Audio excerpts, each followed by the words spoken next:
Good morning, baby Lexin. Bakit di ka nag-eskwela? May eskwela ka? Ma-practice ka? Kailan ang graduation nyo?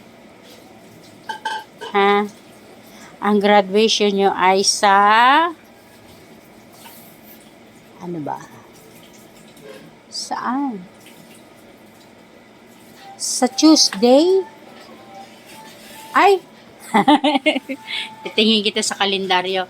Jed, palitan mo na yung kalendaryo tao. March pala yan, oh. Hindi mo rin ang late. Sabi ko, ang 11 Tuesday, yung pala March. Yan, good morning. A Friday pala. Ayan, good morning. Yan. Good morning sa inyong lahat. Tayo ay tingnan natin. Nandito pa pala to, hindi pa nagbebenta itong ni Batang Quiapo, ni Tanggol. Ito yung white diamond ni Tanggol. Yan. Ay, natumba si Barbie ko. Barbie, wag mo matutumba. Yan. Good morning sa lahat. Ay, andito yung aking apo, si JJ. Hello, JJ. Oh, what is that? Uy, may Chucky. Mabuti na yung rashes mo. Ha?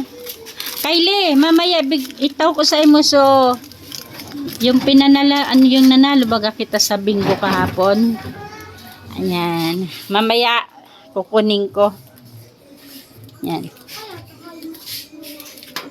Good morning. May pagkain yung aking apo.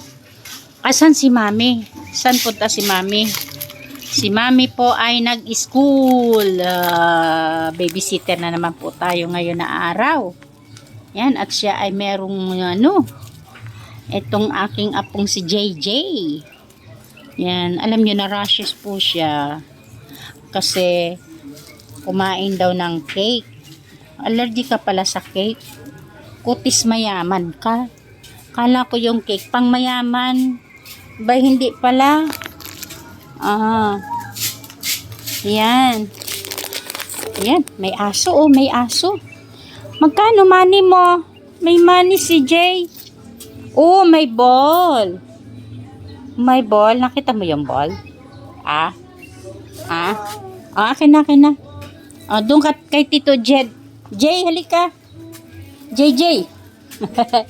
Nakita niya daw yung ball. Ala. Oh. Hindi, madumi yan, madumi. Dirty. Yan. Titingnan nga natin yung manok doon ni Tito Jok. At paalmusal natin. Yan, yung aking bulaklak, oh. Aking bulaklak, aking halaman, magdadahon na siya ng bago. Ayan. Ayan, oh. Diba? And kagabi, umulan. Kaya ngayon in the morning, mga basa yung halaman ko. Doon ka. Uy, nagball. Uy! Ayun yung ball na punta doon sa aso. Yan. Lika.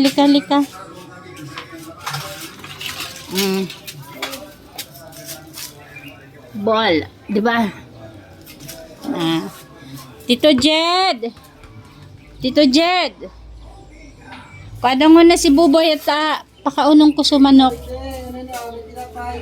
Yan na. Da baka mag-ano na naman yan dyan ng mga bahugong ko sumanok.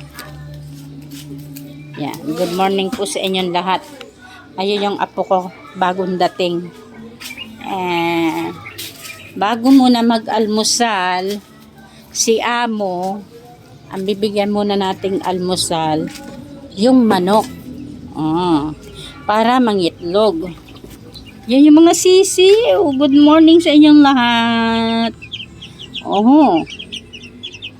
Wala na silang tubig, wala pa silang food.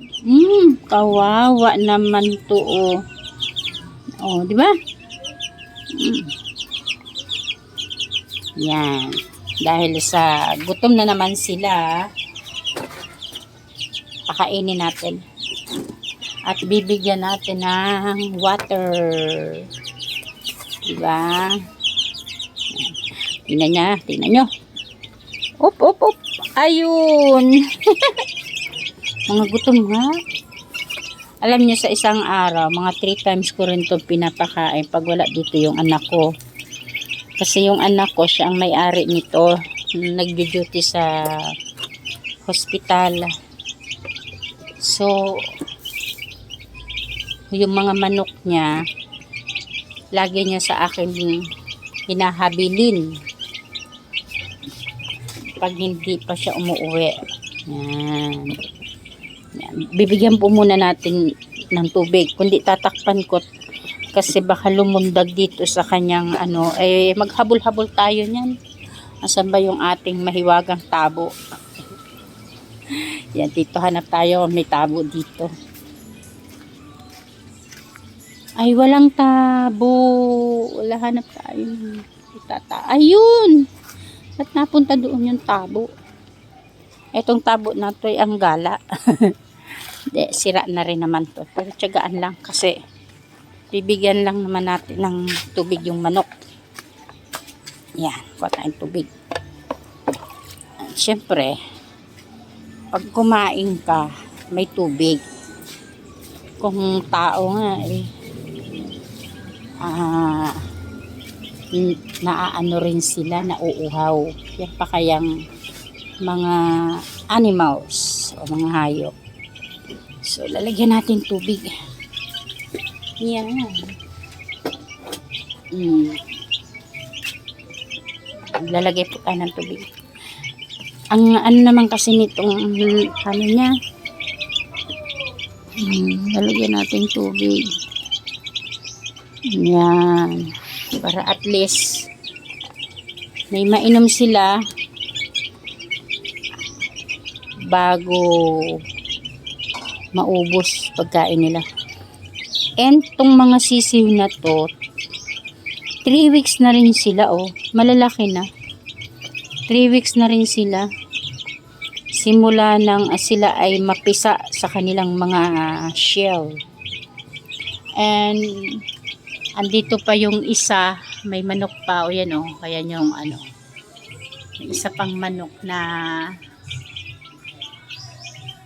ayan. See? May manok pa na hinihintay na magsisiw. Madali na rin daw yan. So, dadami na yung manok natin. Diba? Ito daw mga lahi daw ito ng mga pangsabong, sabi ng anak ko. Kaya, wag daw katayin. Kaya pag walang ulam, anuhin na lang, imaginein mo na lang na may fried chicken ka. Bawal daw so, hindi natin yan mauulam. Pag isinabong, pag nanalo, maraming pambili ng ulam. Pero pag natalo, yan ang uulamin. Diba? Hintayin mo muna daw matalo. Yan. And, ayun, meron pa. Ayun ayun pa. Ito yung pala inom ng Red Horse. Yan. Tawang-tawa ako dito nung nakaraan. Napagtripan ko. Painumin ko ba naman ng Red Horse? Aba, ininom naman ng tanga. Ayan siya. Oy! Talaga nga naman. Yung inahin na ang lumalapit sa inakay. Ayan, di ba? Dalawa. Ito yung nanay ng mga sisiw. Yan. Yung mga baby mo, hindi mo man lamang silipin kung mga malalaki na sila. Ha? Lakang kwentang ina. Siyempre, mas mabuting hindi kasama ng sisiw yung kanyang mga inakay, kanyang mga yung kanyang ina. Baligtad. Kasi, baka mawala sila. Diba? Bigyan ulit natin. Yan. Good morning. Magparami kayo. Ha? Yan. And then, dito naman sa gilid, first time kong mabibidyohan, meron ditong kuneho. Ayan, ang laki ng kuneho. Yung kuneho pala, nagluluto na at may kawali sa loob. Galing mo naman, kuneho. O, asan yung kasama mo? Kasi may nakita ako dito kahapon, kulay gray. Tapos ito naman, white. So, siguro mag-asawa sila. Ano? Laki ng kuneho, oh. Diba? So, hahanapin natin yung gray. Mamaya, videohan natin. Ayun yung apo ko. Yan, ayun yung bahay ko. And, nag-ano lang naman ako dito. Nagpakain ng manok. Kasi, morning, di pa sila nag-almusal. Ako nga, wala ring almusal. Yan. Lika. Yan. O, bye-bye na. Bye-bye. Flying kiss. Bye-bye na. Bye-bye. Hanggang dito na lamang po yung aming video. At ako po ay nagpakain lang ng manok. So, bye-bye guys. Good morning. God bless all. Happy Monday.